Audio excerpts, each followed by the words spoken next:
y'all, my name is Jasmine Jones, and I'm a licensed clinical social worker, and you are now watching Black Girl Therapists in the Wild. And today, I wanted to talk about something that somebody commented in the last episode of Therapist Sips and Reviews on Lovecraft Country, and I thought it was an interesting topic to make a video about and discuss my point of view of,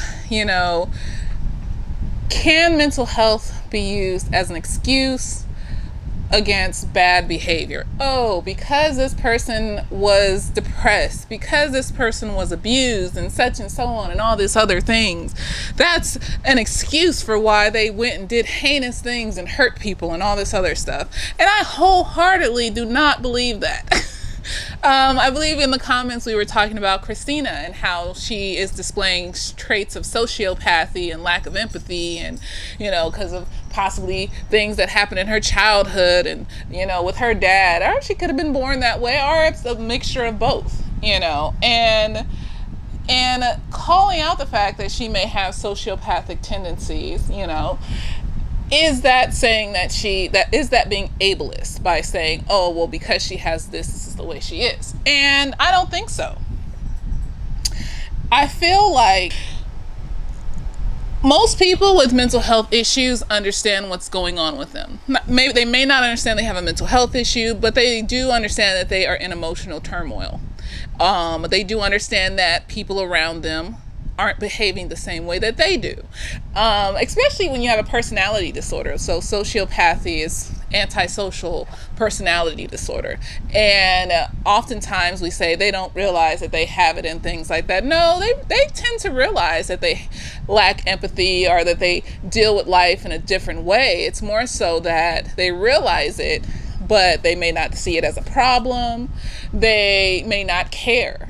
And that is what we're going into, is the realm of not caring.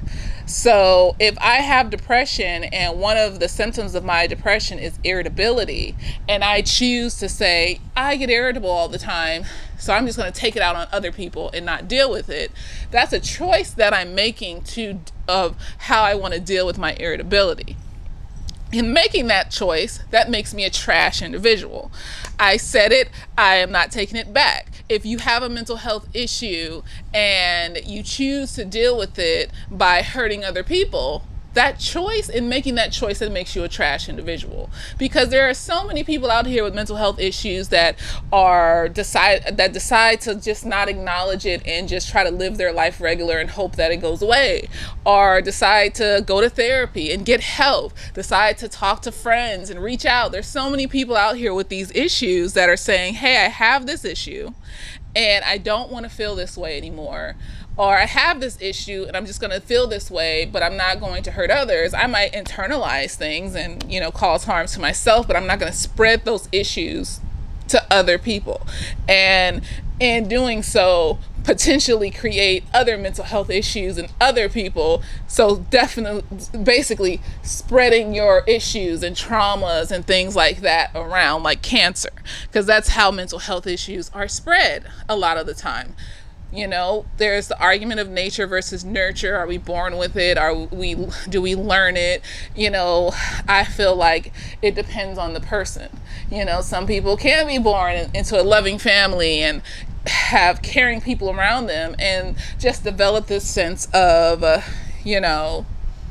this mental health issue, Some people can be born into a family where nobody else has a mental health issue, and they are born and they just happen to have anxiety. There's no abuse, there's no trauma, there's nothing going on. It's just something that they happen to have with no hereditary markers. There are people that are born with symptoms of sociopathy, but have no markers to show where it came from, hereditary, or, being raised that way or abused or something like that. So, I feel like people are a myriad of things. They're a package. They're not just one thing and that describes the person. I feel like society has gotten us to this place where when you think of like mass shooters and serial killers and stuff, they want to say, oh, well, this is mental health issue that they had and they were abused. And it does a disservice to those that do have mental health issues and decide to work on them. And it gives a stigma to those people to say that, oh, well, if you have a mental health issue, that means you're going to turn out like this. No, it's a conscious choice to say, I'm hurting inside, so I'm going to hurt other people. That is a choice. That's not a part of the mental health issue. You're just using your mental health issue to fuel your conscious choice to hurt people. So it's both. It's, I'm a trash person and I also have a mental health issue. It's not, I have an overarching mental health issue. I don't realize what's wrong with me, and so I'm going to hurt people, and, it's not my fault. No, it is your fault, because you're choosing not to go get help. You're choosing not to do better. You're choosing to continue the path of hurting folks. So when they're in the news, saying, not even in the news, just people saying it's ableist to, say that this is because of her mental health issue. It's ableist to say, and I just feel like, no, it's not. She can have a mental health issue and still be a trash person. She's not dealing with her mental health issue. She's using her mental health issue to hurt people, and that's a choice that she's making. That's not, saying just because she has a mental health issue or a personality disorder that she gets excused from, blame for the things that she decides to do. I mean, there are mental health issues where you are not aware of what you're doing, like dissociative identity disorder or other dissociative mental health disorders. But at the end of the day, you realize that you're blacking out. You're realizing that you're going a long period of time without necessarily remembering what's going on with you. And then sometimes you're aware of your alters inside of you and you just know what's going on. But at the end of the day, something is going on. And 9 times out of 10, those types of people are going to get help. They're going to reach out. They're going to say, you know what, this isn't normal that I am losing days at a time in my memory and waking up in different random places and doing different random things. I'm going to go to the doctor. I'm going to go talk to somebody that is a professional about this, because I don't like this.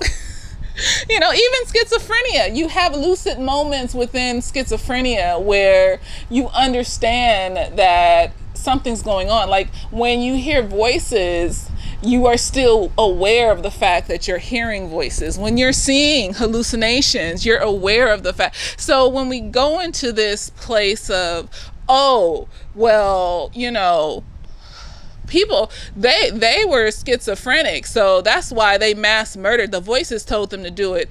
A lot of people have voices that tell them to kill people and stuff. They don't kill people, though. They realize that, hey, this voice, that's not okay. I don't know why this voice is here. I'm going to go get help, and it's a disservice. It's a disservice to say that, to do the overarching thing that the media does and, white society does, especially when it comes to mass murderers who tend to be white and things like that. But it's also a disservice to ignore the fact that, yeah, they do have a mental health issue. They're just spreading their issues around. They're making the choice to spread it around instead of going and getting help. And, I'm not going to say that, they don't get help. And I'm not going to say that the help always works. But at the end of the day, the people that actually that actually harm people and go out there, a part of them, I feel like, tend to want to harm people.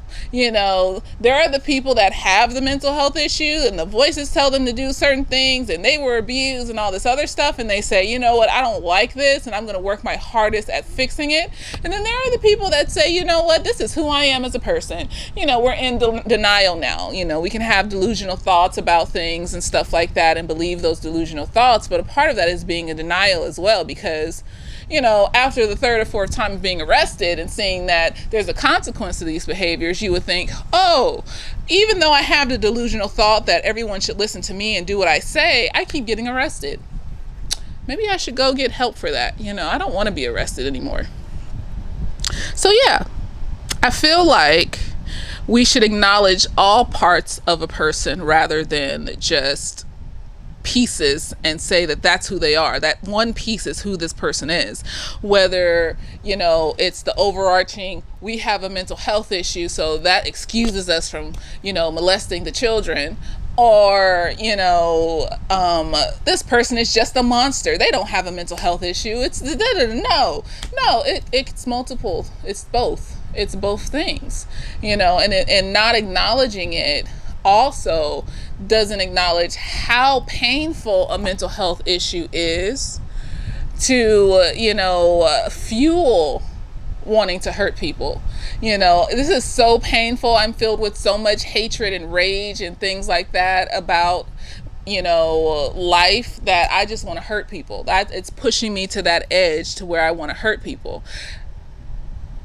But yet you still should make the choice to not, though. Even though it's painful. I see so many clients every day that come in and they're in a lot of pain from their mental health issues, but they still decide to come in and get help instead of saying, I want to hurt people. Or they've hurt somebody, whether it's manipulation, abuse, or something like that, and that is the thing that has shocked them into saying, you know what, I don't want to hurt anybody anymore. What I did made me feel really bad afterwards, and I need to change. And yeah, I just feel like we should start seeing people as a myriad, a menagerie, a package of stuff, not just as one thing, and then it's this overarching, like, oh well, they're this one thing, so that makes it okay, or they're this one thing, so they're just a monster. No, there's a story behind that monster that made that monster that way, and then that monster has decided to take what made them into that and continue it. And that is the narrative that we should be sharing, not, oh, this is just this and this is just that. I don't know, what do you guys think about it? Do you feel like society is not taking into account the whole person and just looking at specific things about the person and saying, well, this is who this person is, or this is who this person is, when in reality this person can be multiple things? How abusers can be the most charismatic and nicest people you'll ever meet, unless you're the person they're abusing. That says that you're multiple things. That means that you can make changes and do things in your life because you can act certain ways around other people, but not around the person that you're abusing. And so why is that? And that, as a therapist, that's kind of what I dive into, is like, what are the many pieces of you that are inside of you that make you the way you are, and how can we weed out the things that are toxic and mold together the things that are positive so that you can go on and live a happier, more fulfilled life. And so it also takes away the stigma. When you see mental illness as an illness, it takes away the stigma of, oh, this is ableist, this is this, because at the end of the day, you can have an illness and still be a shit person. You can have an illness and be a good person.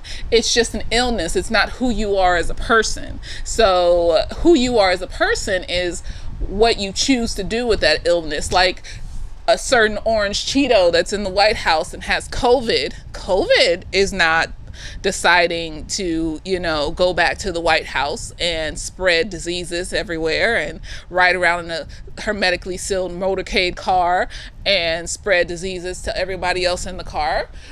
That person that has COVID is deciding to do that and spread it around and doesn't give a shit because of whatever's wrong with him. Okay?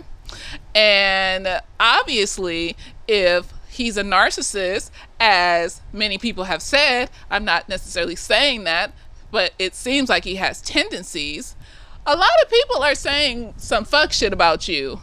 And a lot of people are saying that you should go to jail. And you've been in a lot of trouble based off of the decisions that you made in your life. Shouldn't that let you know, like, hey, I don't necessarily like that people say these things about me. I don't like that the decisions I make in my life are causing me some troubles here and there.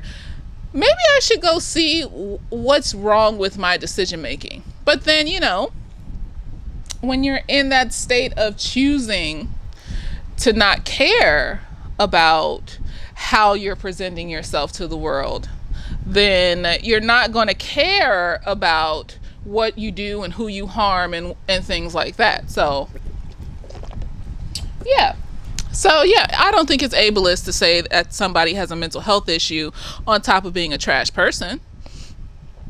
having an illness does not take away your personality or who you are as a person or the choices that you make. Having an illness can just add to it or take away from it, you know? So, like I said, I have depression, and I have irritability and anger and low self-esteem. But instead of going and getting help for that, I decide that, you know what, it's this other person's fault. So I'm going to bully them and make them feel bad about themselves and manipulate them and gaslight them and so just so that I can feel a little bit better for 5 seconds afterwards, and then go back to having a low self-esteem and not feeling good enough. Yes, I have an illness, and instead of working on my illness, I'm going around and spreading my illness to other people and things like that. That's how you become a trash person. But yeah, let me know what you think, and later days.